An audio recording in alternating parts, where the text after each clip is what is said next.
making headlines this hour. President Dr. Moizu congratulates Sanae Takeichi on her election as Japan's first female prime minister, a historic breakthrough in the country's post-war political history. President announces major infrastructure plan, vows no debt monetization. Maldives is honored with the Best Beach Destination Award at the World Tourism Awards 2025 on Tuesday, being held in Brussels, Belgium.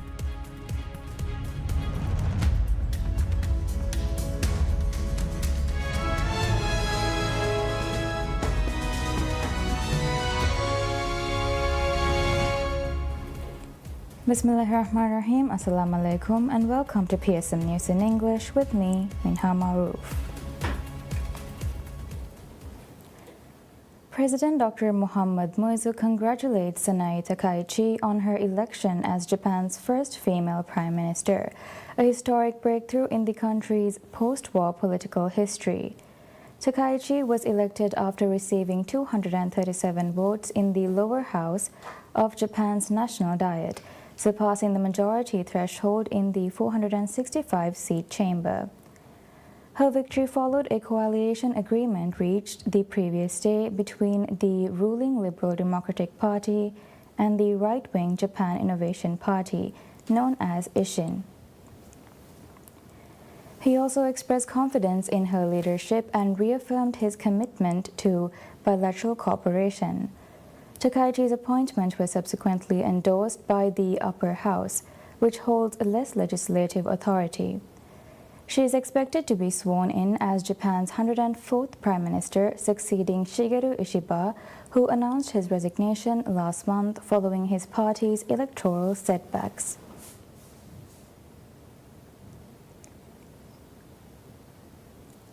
President Dr. Mohammad Moizu assures the residents of Mundu, Lamu Atoll, that their critical infrastructure needs, particularly the island's harbour constraints, will be addressed with urgency, committing to allocate funds for the project in next year's state budget. Speaking at a consultation meeting with the community during his visit to the island on Tuesday as part of his ongoing tour of the inhabited islands in Lamu Atoll, President Dr. Moizu stressed that his administration operates under a policy of non-discriminatory development, ensuring that vital projects are carried out even in islands with small populations. Highlighting the harbour as the most important project for the future development of Mundu, the President confirmed that a specific budget allocation would be made to address the issue immediately. In addition to the infrastructure overhaul, the President announced major improvements to social services. He promised that the space constraints currently facing Mundu School would be resolved, with the facility slated for air conditioning before the commencement of the next academic year. Additionally, the President indicated that health services would be expanded, including the establishment of new laboratory facilities as part of the broader national effort to decentralize specialized healthcare. We will be back after a sharp prayers.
الله أكبر الله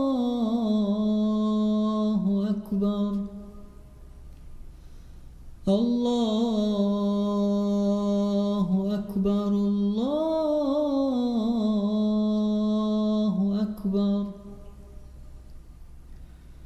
أشهد أن لا إله إلا الله أشهد أن لا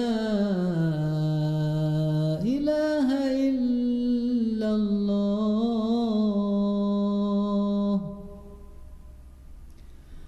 أشهد أن محمدًا رسول الله أشهد أن محمدًا رسول الله حي على الصلاة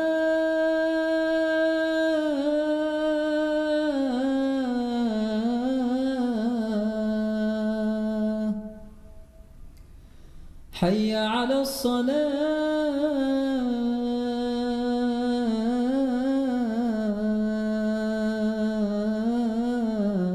الصلاة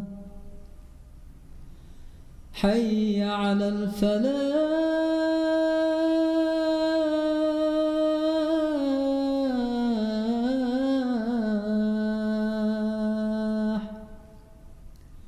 حي على الفلاح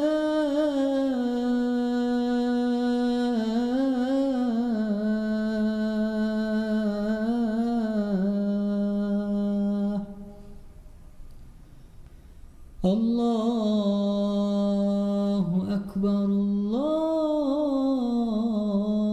الله أكبر لا إله إلا الله اللهم رب هذه الدعوة التامة والصلاة القائمة آت محمدًا الوسيلة والفضيلة والدرجة الرفيعة وابعثه مقامًا محمودًا الذي وعدته وارزقنا شفاعته برحمتك يا أرحم الراحمين وصلى الله على محمد وآله وصحبه وسلم والحمد لله رب العالمين.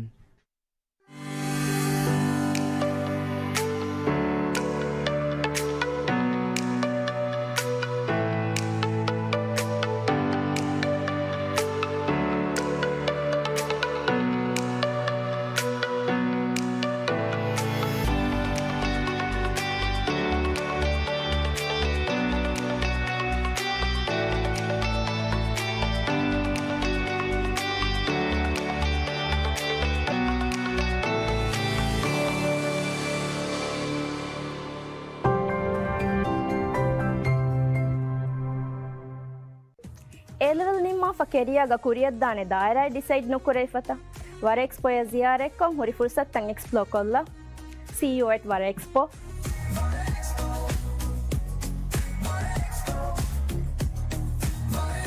See you sooner of our expo.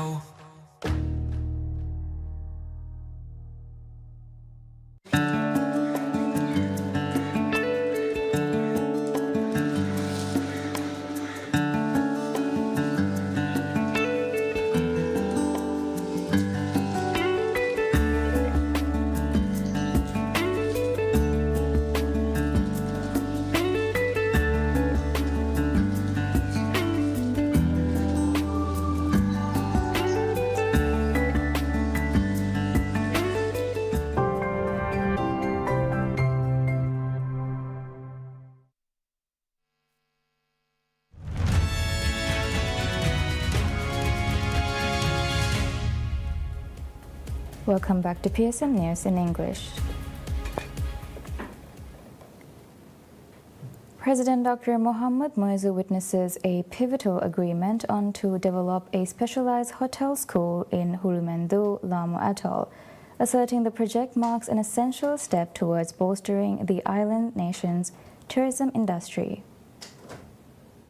The development of an institution dedicated to building capacity within the tourism sector was a major electoral commitment by the president. Speaking to residents of Marmendu as part of his ongoing official tour of all inhabited islands in Lamo Atoll, President Dr. Moizu underscored the project's strategic significance. The president emphasized that the Hulimendu project is expected to bring widespread development to the nation's entire hospitality sector. In addition to the hospitality initiative, the president announced several other key infrastructure projects for Marmendu. He confirmed that a major dredging project would soon commence, reclaiming 21 hectares of land, which he noted would enable the launch of further community and economic ventures on the island. Addressing other local concerns, President Dr. Moizu also assured residents that critical infrastructure problems would be swiftly addressed. He confirmed that the state-owned Fenaka Corporation Limited would begin work very shortly to solve the long-standing electricity supply issues. Additionally, the president pledged that efforts would be made to resolve the space constraints currently faced by the Marmendu school before assuring residents that all projects kicked off during his visit would be completed as planned. In addition to the hotel school contract, the president, during his visit, witnessed the contract signing to upgrade the harbour, shore protection and road modernization project in Marmendu. He also attended the official groundbreaking on the Marmendu Island Council Secretariat building before inaugurating the new established laboratory service in the island's health center.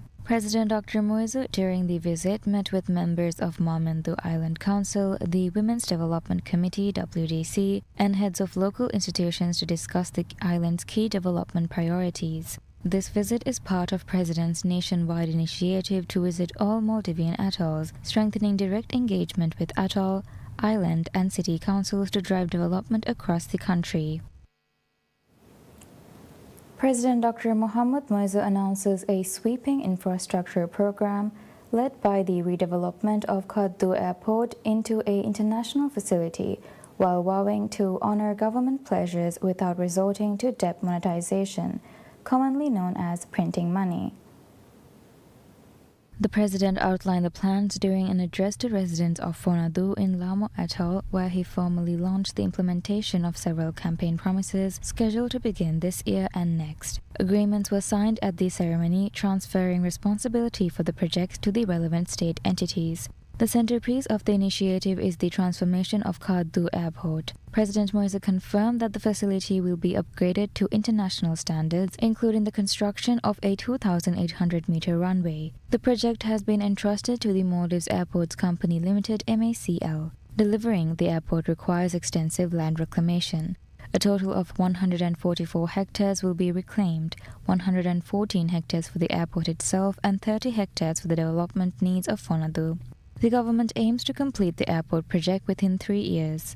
The president noted that the development is critical to expanding tourism across the atoll. During the signing ceremony, agreements covering land reclamation, coastal protection for Fonadu, and the development and operation of Kaddu Airport were executed. Minister of Finance and Planning Musa Zamir signed on behalf of the government alongside MACL Managing Director Ibrahim Sharif. Alongside the airport, several major projects for Fonadu were commissioned. These include the development of an office complex, harbour expansion, and the third phase of road construction. The agreements were signed by Minister of Construction, Housing and Infrastructure Dr. Abdullah Muttalib and Maldives Transport and Contracting Company (MTCC) Managing Director Ahmed Saudi. Turning to economic policy, President Moizu reiterated his commitment to fulfilling all pleasures while maintaining financial prudence, explicitly ruling out debt monetization. He said his promises were made with certainty of fulfillment and that the government, affiliated institutions and parliament were working with determination to deliver services to the people.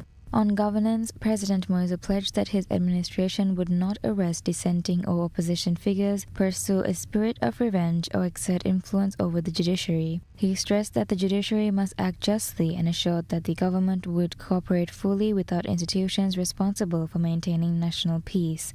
During the president's visit, the Maldives Islamic Bank (MIB) inaugurated its ATM service in Fonadu. President Moizu formally launched the service at a special ceremony and presented a commemorative bank card to the Island Council. Maldives' special envoy of the president and former president, Dr. Mohammad Wahid Hassan, underscores the importance of redefining tourism as a driver of regeneration, inclusion, and peace at the Global Tourism Forum Annual Meeting 2025 held in Brussels. Speaking at the meeting held under the theme Redefining Tourism in a Changing World, Dr. Waheed urged global leaders to recognize tourism not merely as a measure of arrivals or profits, but as a transformative force that connects people, protects ecosystems, and fosters peace. In his address, Dr. Waheed emphasized that tourism must move beyond numbers and profit margins to become a global catalyst for positive change. He underlined that tourism is about connecting people and places, not just statistics, and remains one of the last great forces for uniting humanity in a divided world. Dr. Waheed also reflected on the Maldives' journey as a large ocean state committed to balancing growth with environmental stewardship. He noted that Maldivian resorts are leading by example, restoring coral reefs, adopting renewable energy, reducing waste, and engaging guests in conversation. Citing President Dr. Mohamed Muizzu's pledge to cut 1/3 of emissions from energy generation by 2028 and to advance green infrastructure and ecosystem restoration, Dr. Waheed reaffirmed the Maldives' commitment to climate resilience. Concluding his address, Dr. Waheed urged global leaders, investors, and travelers to unite in transforming tourism into a genuine force for good. Dr. Waheed is currently representing the Maldives in Brussels, Belgium, at the Global Tourism Forum Annual Meeting 2025, taking place from 20th to 21st October 2025.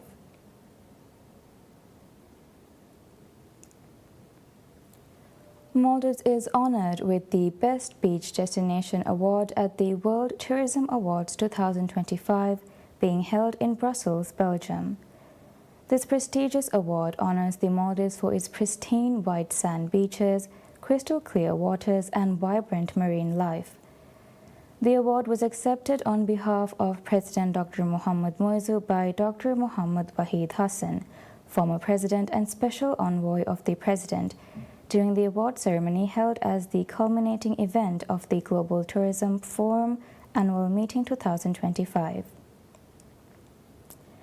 In his remarks, Dr. Waheed conveyed the President's gratitude for the international recognition the Global Tourism Forum Annual Meeting, held under the theme Redefining Tourism in a Changing World, brings together global tourism leaders, policymakers, and industry stakeholders to shape the future of the sector through innovation and collaboration.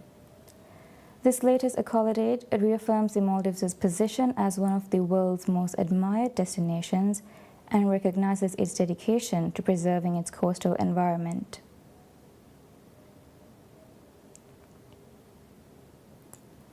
The Chief Justice Abdul Ghani Mohammed issues a strong call to the judiciary, emphasizing the critical need for judges to exercise careful consideration in their words and actions, both within the courtroom and in their public lives.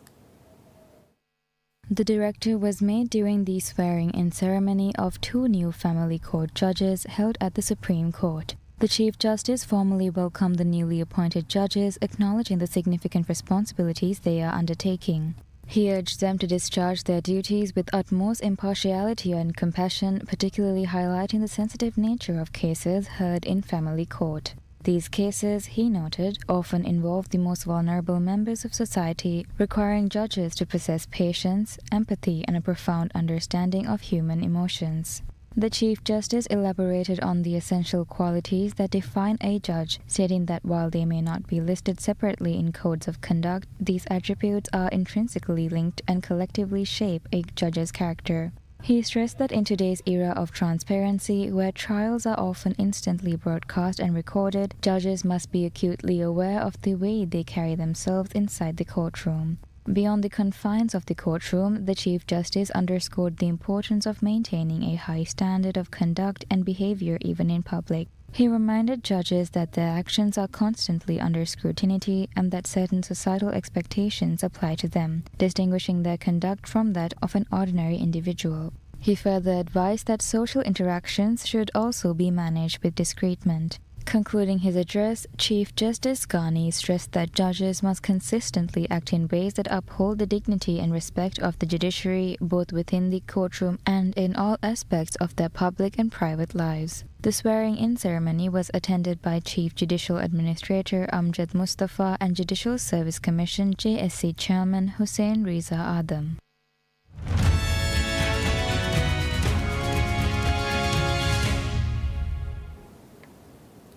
Gucci owner Kering says it has agreed to sell its beauty business to L'Oreal for $4.7 billion in a major shift in strategy by new CEO Luca Di Meo as he moves to tackle the luxury group's high debt and refocus on its core fashion business.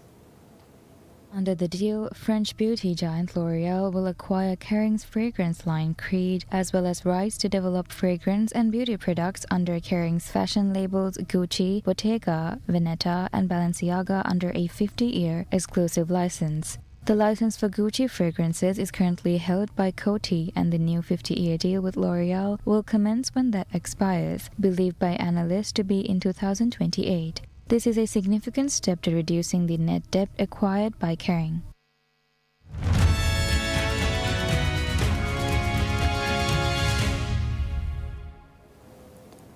Hardline conservative Sanae Takaichi is nominated as Japan's first female prime minister after winning votes in parliament's both lower house and upper house.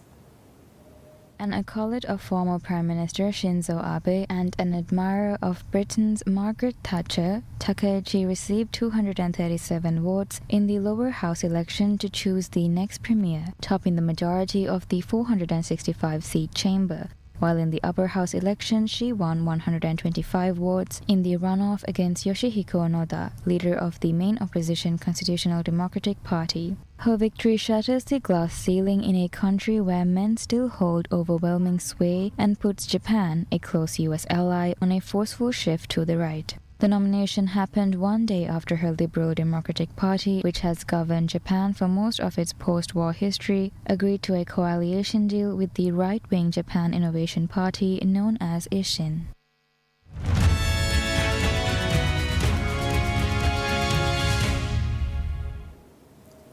Toprak Razgatlıoğlu claims the World Superbike title for a third time ahead of his much-awaited switch to MotoGP next season, despite a collision with title contender Nicolo Bulega in the final round in Jerez.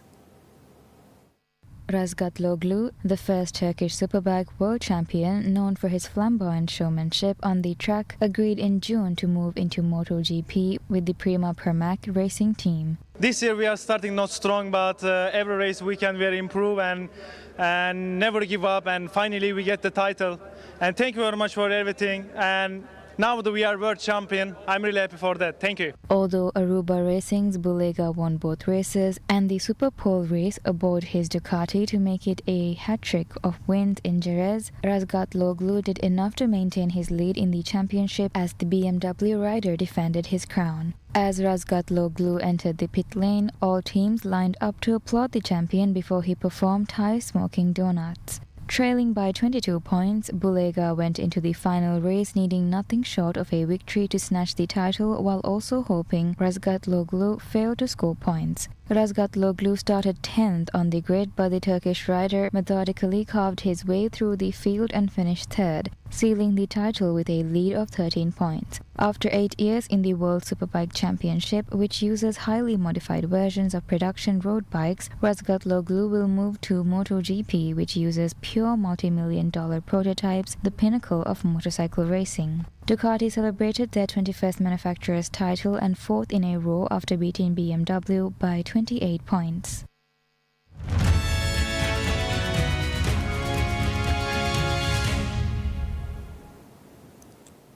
American pianist Eric Liu wins the top prize at the prestigious International Chopin Piano Competition in Warsaw. The decision came after hours of deliberations by a 17-person international jury chaired by American pianist Garrick Olson. The winner of the 19th edition of the competition receives a $69,972 prize and a gold medal funded by the President of Poland. I'm so grateful for this honor. I'm grateful for all the Chopin lovers around the world who watched online and all the audience here in Warsaw.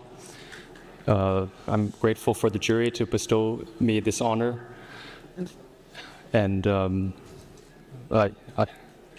this is a dream come true, of course.